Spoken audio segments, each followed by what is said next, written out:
اکبر نے کہا یہ ماجرا تو میرے ساتھ بھی ہمارے یہاں سے آدمی ہوتا تو پہلے اس پر فوراً فتویٰ لگاتا. یہ تھے حضور کی تربیت یافتہ لوگ. انہوں نے کہا یہ معاملہ تو میرے ساتھ بھی ہے. حضور کی مجلس میں بیٹھتے ہیں تو بڑا سکون آتا ہے, کوئی باہر نکلتے ہیں پھر کوئی خواہشیں, کوئی وسوسے, طرح طرح کے برے خیالات وہ امٹ کر گھیرنے کی کوشش کرتے ہیں. چلے حضور کی بارگاہ میں اپنا قرضیہ لے کر اپنا مسئلہ لے کر چلتے ہیں. تو رسول اللہ کی بارگاہ میں آئے تو یہ ساری سرگزشت پر کہانی سنائی, سارا ماجرا سنایا, سارا قصہ سنایا. تو حضور نے فرمایا ابو بکر, اور اپنے دوسرے صحابی کو, ابو بکر جو کیف تمہیں میری مجلس میں ملتا ہے, جو لذت تمہیں میری مجلس میں ملتی ہے, اگر وہی لذت تمہیں بازار میں ملے تو فرشتے اتر کر تم سے مسافہ نہ کریں. یہ انسانی سوسائٹی ہے, کبھی نیکی غالب آ جاتی ہے, کبھی برائی غالب آ جاتی ہے. اب بات سمجھے نا کہ یہ نیکی علامہ اقبال کہتے ہیں ستی کا کام رہا ہے ازل سے شرائع مروز, چراغ مصطفی سے شرار اولا. ایک چراغ مصطفی اور شرار کہتے ہیں چنگاریاں, بولہ بھی چنگاریاں اور مصطفی چراغ, یہ روزے ادھر سے ٹکرا رہے ہیں. نیکی اور بدی کی جنگ ہمیشہ سے جاری ہے, ظلمت اور نور کی جنگ ہمیشہ سے جاری ہے. تو حضور نے فرمایا کہ ہر بندہ سے گناہ کا ارتکاب ہو سکتا ہے, لیکن بہترین گناہگار وہ ہے کہ جو گناہ کرنے کے بعد اللہ کی بارگاہ میں سچی توبہ کرے. اور پھر جب انسان توبہ کرتا ہے تو اللہ تعالیٰ اس کے سارے گناہ دھو دیتا ہے. میں نے یہ جمعہ جیسے وزن کیا ہے, اوپر سے یہ رومال بھی دیتے شروع کیا ہے, اوپر سے حضرت صاحب نے اور پیش کیا ہے, یہ بھی گناہ ہوا ہے. تو ان کو دھونے کے لیے کم از کم 2 بالٹیاں تو چاہیے. کپڑے دھونے کے لیے 2-4 بالٹیاں ناگزیر ہوتی ہیں, تب جا کر کپڑے پاک ہوتے ہیں. اور گناہوں کا دفتر پاک کرنے کے لیے آپ کو زیادہ پانی کی ضرورت نہیں ہے. حضور نے فرمایا کہ مکھی کے پر جتنا بھی آنسو اگر کسی کا نکل گیا, اللہ فرماتا وَبِعِزَّتِي وَجَلَالِي وَإِتِقَائِي فَوْقَ عَدْلٍ, مجھے میری عزت کی قسم, جس بندے کی آنکھ کی دہلیز سے مکھی کے پر جتنا آنسو آنکھ کی دہلیز کو عبور کر کے اس کے رخسار پر جگمگانا شروع ہو گیا, مجھے میری عزت کی قسم میں اس کے سارے پچھلے گناہوں کو معاف کر دوں. آج صبح میں ایک حدیث پڑھ رہا تھا, حضور نے فرمایا کہ کسی آدمی کا خوف خدا میں کوئی آنسو نکلا, باقی تو اس کی آنکھ سے نکلنے والا آنسو اس نے اس کے ابرو کو, یہ جو آپ کی جو پلکیں ہیں, کسی ایک بال کو بھیگا کیا, گیلا کر دیا, کسی ایک بال کے ساتھ پانی لگا. حشر کے دن اللہ تبارک و تعالیٰ اس آدمی اس کے گناہوں کی وجہ سے کہے گا جاؤ جہنم میں, وہ بال کھڑا ہو جاتے ہیں. باری تعالیٰ تیرے خوف میں رویا, یا یہ بال نکال دے یا اسے جنت میں داخل کر دے. تو خوف خدا میں نکلنے والا آنسو اللہ کی بارگاہ میں اتنا مقبول ہے کہ اللہ تعالیٰ بندے کے پچھلے سارے گناہوں کو معاف فرما دیتا ہے. ایک اور حدیث پاک سنیں جسے امام ترمذی نے روایت کی. یہ حدیث بڑی مدد ہوئی ہے. امام ترمذی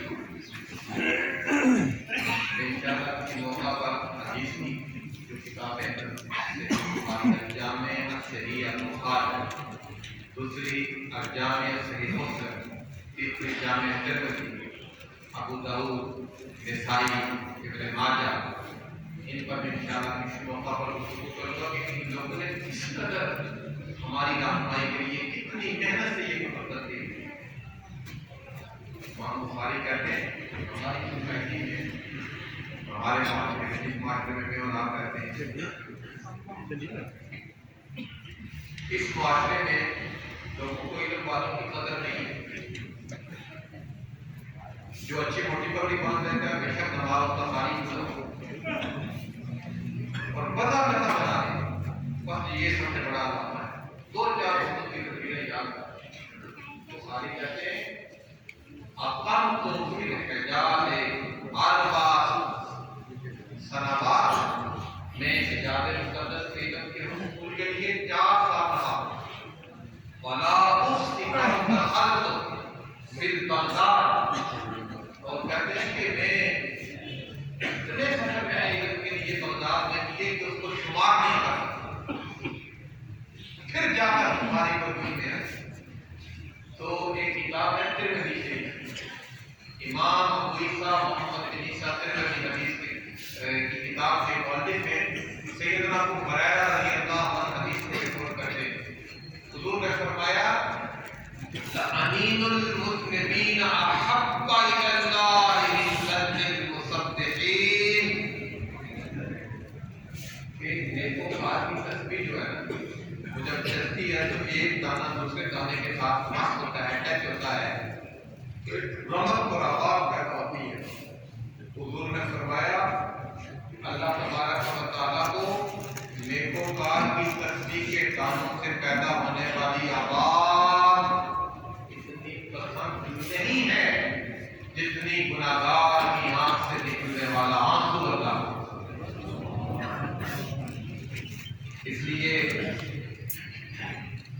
سورہ نور کے مضمون سے میں نے شروع کی کہ رحمت کی موسلادھار بارش کرنے کا ایک ہی ذریعہ ہے کہ ہم اللہ کی بارگاہ میں سچی توبہ کریں، اللہ کے حضور سچی توبہ کریں، اپنے گناہوں سے دامن کو بچائیں، گناہ بے لذت سے اپنے دامن کو بچائیں۔ ہمارے معاشرے میں گناہ بے لذت بہت ہے۔ گناہ بے لذت کیا ہے؟ چاہے کہ کھٹے پر بیٹھ کر دوسروں کی غیبتیں کرنا، یہ گناہ بے لذت ہے۔ یعنی ہمارے یہاں لوگ اتنے منصوبہ بندی سے غیبت کر رہے ہوتے ہیں، پتہ چل رہا ہوتا ہے کہ شاید قبر میں جا کر پہلا سوال یہی ہوتا ہے۔ یہ گناہ بے لذت سے اپنا دامن بچائیں۔ رسول اللہ کا فرمان ہے، آپ جو لوگ سوشل میڈیا استعمال کرتے ہیں، اسپیشلی سوشل میڈیا صارفین کے لیے، حضور نے فرمایا، یہ بھی ترمذی کی حدیث پاک ہے، مثل المؤمن مثل النخل أكلت طيبا وبلغت طيبا وخرجت طيبا۔ حضور نے فرمایا مؤمن کی مثال یہ ہے کہ وہ شہد کی مکھی کی مانند ہے۔ مومن کبھی کریکٹر اسیسینیشن نہیں کرتا۔ جو بندہ خود اچھا ہے وہ دوسروں کو بھی دنیا فرماتے ہیں، دانش مندو سنو تمامی، عرض فقیر کرے گا، آپ مجھے کوئی جگہ ہوگے ارنو بلا سکے گا۔ تو حضور نے فرمایا مومن کی مثال یہ ہے کہ وہ مکھی، شہد کی مکھی کی مانند ہے۔ شہد کی مکھی اچھا کھاتی ہے، اچھی جگہ پر بیٹھتی ہے اور اچھی چیز لگاتی ہے۔ اسی طرح مومن اس کی نشست ہمیشہ پاکیزہ ہوگی۔ یہ عہد کر لیں کہ کم از کم ہماری نشستوں میں بیٹا عیدیں شروع ہو جاتی ہیں۔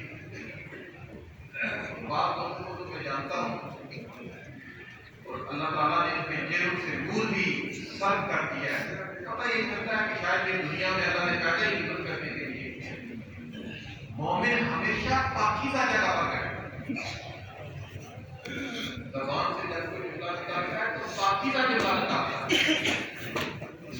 اس کی مجلس پاک ہوتی ہے، پاکیزہ نشست اختیار کرتا ہے۔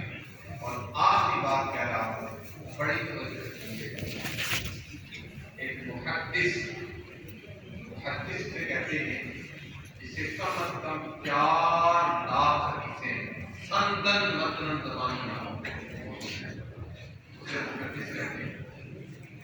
بعد نے کہا کہ 1 لاکھ حدیثیں سندن متنن کیا، انہوں نے لکھا ہے کہ میرے دل میں خیال آیا کہ میں دین کی سمری تیار کروں، دین کا خلاصہ تیار کروں۔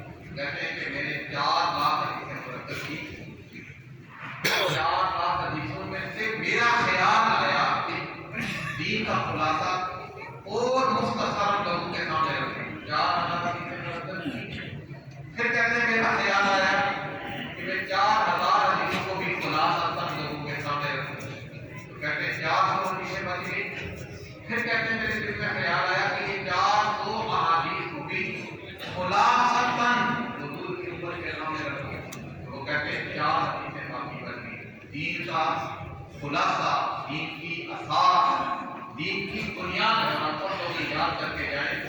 ایک حدیث حضور نے فرمایا انما الاعمال بالنیات، اعمال کا دارومدار نیت پر ہے۔ دوسری حدیث الحلال بین والحرام بین، حلال بھی واضح ہے، حرام بھی واضح ہے۔ تیسری حدیث حضور نے فرمایا لا یؤمن احدکم حتی یحب لاخیہ ما یحب لنفسہ، تم میں سے کوئی بندہ اس وقت تک مومن نہیں ہو سکتا جب تک دوسرے بھائی کے لیے وہی چیز پسند نہ کرے جو اپنی ذات کے لیے پسند کرتا ہے۔ اور چوتھا حضور نے فرمایا من حسن اسلام المرء ترکہ ما لا یعنیہ، مسلمان کے اسلام کا حسن یہ ہے کہ وہ کبھی فضول بات نہیں کرتا، جب بات کرتا ہے تو اچھی بات کرتا ہے۔ آئے دین اسلام کو سمجھیں اور اللہ کی بارگاہ میں سچی توبہ کریں تاکہ اس کی روٹھی ہوئی رحمت ہم سے نازل ہو جائے۔ اللہ تعالیٰ ہمیں دین کی سمجھ عطا فرمائے۔